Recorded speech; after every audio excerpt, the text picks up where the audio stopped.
Ladies and gentlemen, in today's video I would like to show you my newest ants colony.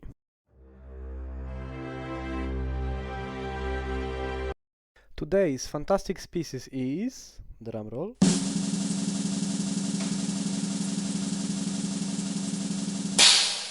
Monomorium subopacum. They are a fantastic ants and let me tell you why. But first, let's dive into some details about them. The species is from Myrmicianae family and are local to northern Africa, some parts of southern Europe and Arabian Peninsula. These ants can grow their colonies to huge numbers like 100,000 workers, due to polygamia, which is more than one queen in the colony. The second reason that their colonies grow so large is inbreeding. So what that means is that they are having their nuptial flights in the nest and the fertilized queens tend to stay and join the colony. I had to give them a arena with the test tube as the nest because there are too much workers to feed and some of them died in the journey to me and they started to rot and we don't want that.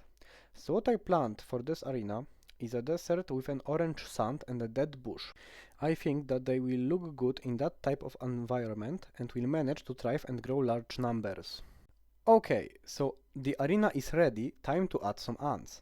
And here I almost made a crucial mistake, which is not putting an ant barrier consisted of liquid chalk, which is a very important step when you are dealing with the escape artist ants. What that basically means is that these ants can escape almost any time and the liquid chalk makes them slip and fall off the sides of the terrarium without any damage to the ants.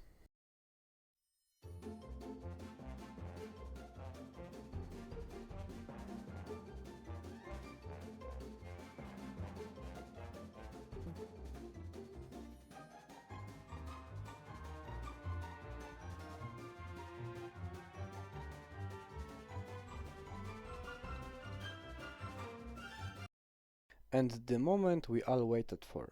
Time to release them. As the gate to their freedom slowly opened, the ants were curious to find out what the world was like. And while I was opening their test tube, I managed to flip up their honey pot upside down and had to make a new one, because only the best for the best. As the ants began to scout their surroundings, I gave them a new honey pot, but sadly they didn't want any. Then I gave them another treat, which is a dead cricket. Crickets aren't much of a threat to a colony, especially if it is dead, but it can provide a good amount of food for the colony and the offspring. Why so important, you may ask? It is because of the fact that these ants species will become cannibals if the protein need is too much to the colony for feeding the offspring larvae.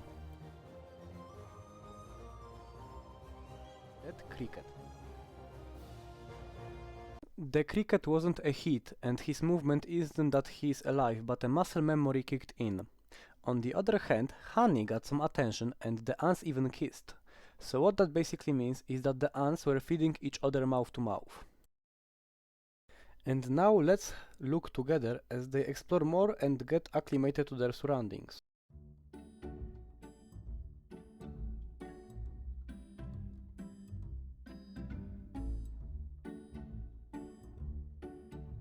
And now let's peek into the test tube with these majestic beauties. As you can see, there are roughly 50 workers and 3 queens. They have a pile of brood, some eggs and larvae. Maybe you are thinking to yourself why they are sitting in between 2 cottons. The reason is that when they came to me, they were in the test tube, which was too small for them, and I had to move them into a bigger one. And couldn't do it without the second piece of the cotton, so the ants wouldn't escape. The colony made for themselves a nest structure within the cotton balls in the test tube. What an intelligent animals!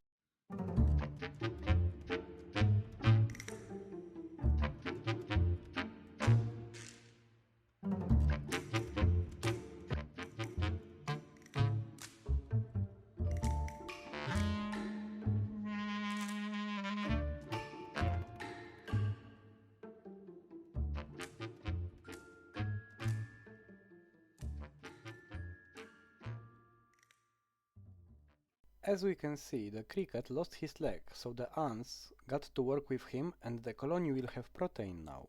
And that will be it, guys. Thank you for staying this long, hope you enjoyed the video and see you in the next one.